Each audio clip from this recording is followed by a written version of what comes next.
Hi guys ဆိုတော့ဒီနေ့မှာတော့အားလုံးတည့်ရဲ့အတိုင်းပဲကျွန်တော် Fokara Crack ထဲကိုရောက်နေပါပြီ။ကဲဆိုတော့ဒီထဲမှာတွေ့ရဲ့အတိုင်းပဲကျွန်တော်ဒီ Jungle ထဲမှာလာပြီးတော့ spawn နေတယ်။ကျွန်တော်ပထမအစတော့ဟိုဟာ Tiger Village တဲ့ Tiger Fire ထဲရောက်နေတာပေါ့နော်။ Village တော့ဖြစ်တယ်မှားတာ။ကဲဆိုတော့ကျွန်တော်အခုဒီကောင်ကလည်းလာပြစ်နေခဏလေးကျွန်တော်ပြေးလိုက်အောင်မယ်။ရဆိုတော့ကျွန်တော်အခုတစ်ပင်နေအရင်ခေါ်ရမယ်။တစ်ပင်ဟာရောင်ဒီတော့ထဲမှာနေရမဟုတ်ဆိုပြီးရောရေခုံစင်းမရမယ်ထင်တကယ်ဆိုတော့တစ်ပင်နေအရင်ခေါ်လိုက်ကြမယ်ရော့ပြီးတော့ကျွန်တော်အစားအစာတော့ကကျွန်တော်ဒီမှာဖဲသီးရှိရမှာနော်ဆိုတော့ဖဲသီးလေးနည်းနည်းဖြတ်လိုက်ကြရအောင်ဆိုတော့ဖဲသီးလေးရတာပြီဆိုတော့ကျွန်တော် stone နေပါတူးဖို့လောက်ရတော့မလीဟုတ်တယ်မလားကဲဆိုတော့ crafting level လေးတစ်ခု craft လိုက်မယ်ပြီးသွားလို့ရှိရင်တော့ကျွန်တော် state တွေလောက်ရတော့မှာပေါ့crafting တွေပဲဒီမှာ crafting level တစ်ခုပြီးတော့ကျွန်တော် creation level ကိုဒီမှာချလိုက်မယ်ပြီးတော့ကျွန်တော် state တစ်ခုလောက်လိုက်မယ်ပေါ့နော်state ကပဲနော်အော်ဒီမှာstate တစ်ခုလောက်လိုက်မယ် state တစ်ခုမဟုတ်ကျွန်တော်နည်းနည်းများလောက်ထားလိုက်မယ်ပြီးတော့ကျွန်တော်ဒီက pickup ပေါ့နော် water pickup အရင်လောက်လိုက်မယ်ပြီးတော့ကျွန်တော်အောက်တက်ဖောက်တော့မယ်ပေါ့နော်ဖောက်လိုက်ကြရအောင်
လေးရပြီဆိုတော့အပေါ်ဖြည်းဖြည်းချင်းပြန်လိုက်ခဲ့ပါတယ်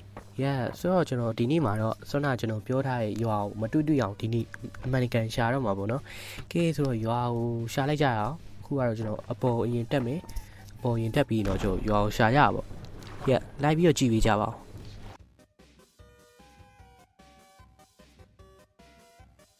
ကဲဆိုတော့ကျွန်တော်အမှရှာရင်နဲ့လမ်းမှာဇူမီလဲကြိုက်တယ်ပါလေဖြစ်တယ်အဲ့ချိန်မှာကျွန်တော်ရွာကိုတွေ့သွားပြီးတော့ရွာမှာအိတ်လိုက်တယ်ပြီးတော့ကျွန်တော်မနက်မိုးလင်းလာတော့ရွာမှာရှိတဲ့ဒီ chat ထဲကtoss ပေါ့နော် toss ခုကိုကျွန်တော်ယူပြီးတော့မလို့အဲ့ဒီပစ္စည်းရဲ့ chat ထဲမှာပြန်ပြီးတော့ထည့်ပေးခဲ့လိုက်ပါတယ်ပြီးတော့ကြတော့ကျွန်တော်အဲ့နားမှာပဲပေါ့နော်အဲ့ဒီရွာရဲ့နားမှာကျွန်တော်အဲ့လိုပစ္စည်းတွေပဲရှာရင်းနဲ့ဒီ wish တွေနဲ့ခြားသော chat တွေကနေပြီးကျွန်တော်ပစ္စည်းတွေအများကြီးရခဲ့တယ်ဆိုတော့ကျွန်တော်အဲ့လိုသွားနေနေဒီ goo ရဲ့နားမှာပေါ့နော်ဂူရဲ့မဟုတ်ပါဘူးရွာရဲ့နားမှာပြောတာရွာရဲ့နားမှာကျွန်တော်ဂူကြီးတစ်ခုရှိတယ်ပေါ့နော်အဲ့ဂူကြီးကိုကျွန်တော်ဆင်းပြီးတော့ diamond တွေကျွန်တော်စပြီးတော့တူးပါရယ်ခင်ဗျာအစတော့ကျွန်တော်အာယုံမဲ့သွားရှာမယ်ဆိုပြီးတော့လောက်တာဒါပေမဲ့ကျွန်တော်က diamond တစ်လုံးတွေ့ရတယ်အဲ့ diamond များဆက်ရှိဦးမလားဆိုတော့ကျွန်တော်ဆက်ရှာလိုက်တာကျွန်တော်အဲ့ဒီမှာပဲ diamond တစ်စတက်ကြော်ကျွန်တော်ရခဲ့ပေါ့နော်ဆိုတော့တူတူကြည့်လိုက်ကြ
ကျွန်တော်လူလောက်ဒိုင်းမုန်းတွေရပြီဆိုတော့ကျွန်တော်အပေါ် stone တွေစီပြီးတော့ပြန်တက်ခဲ့ပါတယ်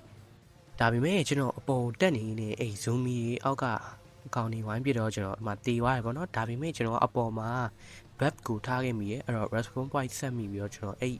ကျွန်တော်ရဲ့ဒီဂူနာကိုပြန်ရောက်လာရပေါ့နော်ဆိုတော့ကျွန်တော်ရဲ့ဒီ PC တွေကတော့ပြန်တော့ရလိုက်ပါတယ်ပြီးတော့ကျွန်တော်အပေါ်နောက်ဆုံးတော့ပြန်တက်လို့ရပါတယ်ပေါ့နော်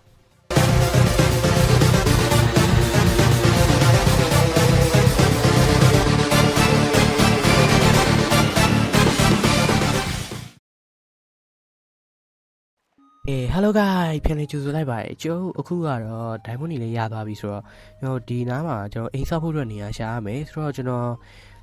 chance page မှာကျွန်တော် website ထဲမှာကြည့်ထားရတော့ကတော့ကျွန်တော်တို့ရဲ့အဝေးတော့မဟုတ်ပါဘူးအနီးလေးပေါ့နော်ကျွန်တော် block 1000ကျော်လောက်မှာကျွန်တော်တို့အဲ့ဒီ tiger biome ရှိရယ်အဲ့ tiger biome ထဲမှာကျွန်တော်တို့ကအိမ်ဆောက်ချင်တာပေါ့နော်ကျွန်တော်ကအဲ့ဒီချင်းရှူးအိမ်လေးဆောက်ချင်တာဖြစ်တဲ့အတွက်ကျွန်တော်အဲ့ tiger biome ကိုကျွန်တော်အဲ့နေ့တစ်နေ့လုံးကျွန်တော်လိုက်ပြီးတော့ရှာခဲ့ပါတယ်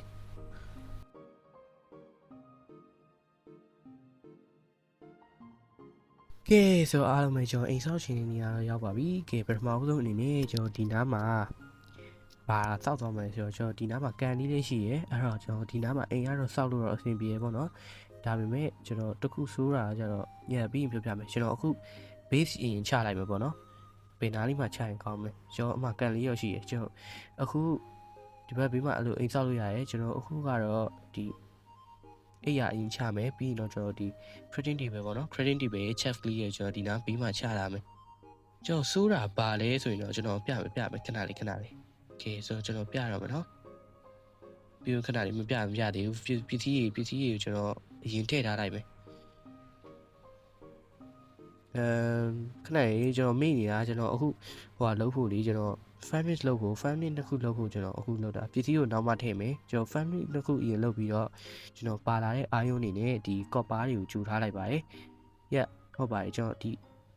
copper ကျတော့ဘာလို့ပဲဆိုတော့ကျွန်တော်ဒီလေးကိုကြိုက်လို့ပေါ့နော်သူရဲ့ဒီ copper block ကကြာလာအိမ်အောင်လေးစိမ့်သွားတယ်အဲ့တော့ဒီကောင်လေးကိုကျွန်တော်အစိမ်းအောင်ခေါင်မိုးပေါ့နော်စိမ့်အောင်ခေါင်မိုးလို့ဖို့အတွက်ကျွန်တော်ဒီ copper ကိုမလာအမစူးတာပါလဲဆိုတော့ကျွန်တော်ဒီတောထဲမှာအဲ့လို monster တွေရန်စပွန်းနေ skeleton တွေဒီက zombie တွေလူမျိုးကောင်းတွေရန်စပွန်းတော့ကျွန်တော်တိတ်နေရတော့အဆင်မပြေဘူးဒါပေမဲ့ကျွန်တော်ဒီနာတဝိုက်မှာပဲအဲ့လိုမျိုးဘိုင်တစ်ခုတက်တွေ့ထားတယ်ကျွန်တော်အခုဒီမှာတော့ base ချလိုက်ပြီးကျွန်တော်ဒီမှာအိမ်ဆောက်ရှင်နေဆောက်မှာပေါ့နော်ဒါပေမဲ့ကျွန်တော်နောက် episode ချမှာကျွန်တော်နေရာပြောင်းရင်လည်းပြောင်းလိုက်နိုင်တယ်โอเคဆိုတော့ကျွန်တော်အခုဘာလုပ်မလဲကျွန်တော်အခုပါမုတ်လုပ်မယ်ပါမုတ်စားစရာတက်ကျွန်တော်မရှိဘူးအားလုံးတွေ့ရတဲ့အတိုင်းပဲကျွန်တော်စားစရာမရှိဘူးအဲ့ဒါကြောင့်ကျွန်တော်ပါမုတ်ရင်လုပ်ရပါမယ်โอเคဆိုတော့ပါမုတ်ကြီးရင်လုပ်လိုက်ရအောင်ပြီးတော့ကျွန်တော်ပြောဖို့တခုမိနေတာပြီးတော့ကျွန်တော်ဟိုပါလေကျွန်တော်ဒီ server ထဲမှာတခုပိုင်းတာတခုရှိရအဲ့လို biome တွေကဆိုနေဟာတစ်လေးနေနည်းနည်းအတစ်ဆန်းတော့ဖြစ်တာပေါ့ကျွန်တော်တစ်ပင်လေးဆိုတော့အရှိကြီးပဲဟုတ်တယ်မလားကြည့်ကျွန်တော်ကြည့် yeah ဆိုတော့တစ်ပင်လေးကအရှိကြီးပဲအဲ့ဒါတခုတော့မိုက်ကျွန်တော်ကလည်းအဲ့လိုနေရာမှာနေနေတာဆိုတော့ကျွန်တော်အဲ့လိုနေရာဒီလို biome လေးကိုရွေးချယ်ပေးတယ်ပေါ့နော်ကဲဆိုတော့ကျွန်တော်အခုဘာလုပ်ကြမလဲဟုတ်တယ်ကျွန်တော် diamond armor ကြီးလုပ်ရမယ် diamond ပစ္စည်းကြီးလုပ်ရမယ်ပေါ့နော်ကဲဆိုတော့ကျွန်တော်အင်ကြီးဆိုလုပ်မယ် diamond armor ကြီးရဖို့အတွက်ကျွန်တော်အင်ကြီးရယ်ပြီးတော့ဒီက diamond ဘောင်းမီရယ်ပေါ့နော်ဘောင်းမီရယ်ဖက်နှက်ရယ်အိုးထုံးရယ်အရင်ဆုံးလုပ်လိုက်ပါတယ်ကဲလုပ်လိုက်ကြ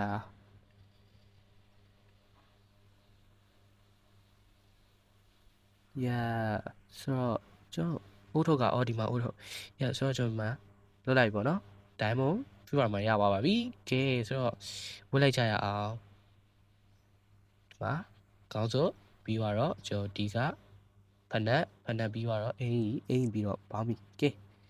ဆိုတော့နောက်ဆုံးမှရတော့ပါပြီ diamond ဖူးရမှာပါကဲဆိုတော့ပြီးတော့ဘာလို့ဖို့ချန်သေးတော့ဆိုတော့ဘာမှတော့လုပ်ဖို့တော့မချန်တော့ဘူးကဲဆိုတော့ကျွန်တော်ဒီမှာအိမ်ဆောက်မယ်ပြီးရင်တော့ကျွန်တော်ဘေးဘေးမှာအကြီးကြီးအဲ့လို story room ကြီးစောင့်မယ်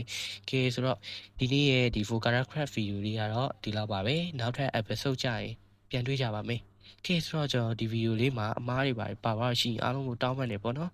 ကဲပြီးတော့ကျွန်တော်ဒီ YouTube channel လေးကို subscribe လုပ်ရကြပါအောင်အားလုံးပဲbye byeပါ